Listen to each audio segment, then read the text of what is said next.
nakita niya, sabi niya, ano yung nasa upuan na pinag-upuan po ng babae.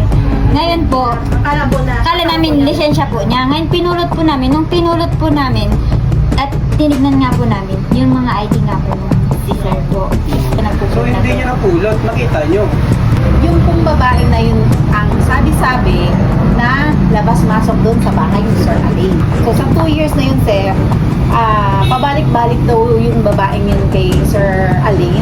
Kayo mag-alala kasi protektado kayo ng police. Wala namang kayo ginawa. Opo, Naging kasi po, honest lang kayo. Yun ang sinabi ko sa Kaibigan, hindi nga, baka nga po ang sa isip namin, sinadya po niyang hinulog doon sa mismo upuan niya. Kasi, tas doon po mismo sa may, yung ito po yung upuan, dito po mismo sa may silong po niya. Nalaglag. Huwag kayong matakot kayo sa batas. Batas ang katakutan nyo. Huwag yung taong iisang yun.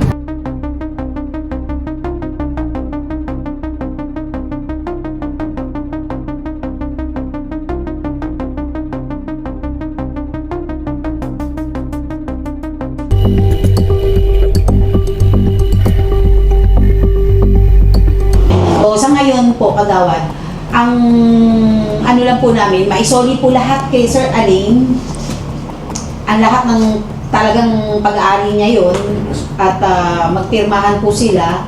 May ebidensya talaga. Then yung nakaharap ko na rin yung mga... Ano po yung video niyo? Hindi ko mga nakikita. Pwede, baka po pwedeng makita, syempre. Oo.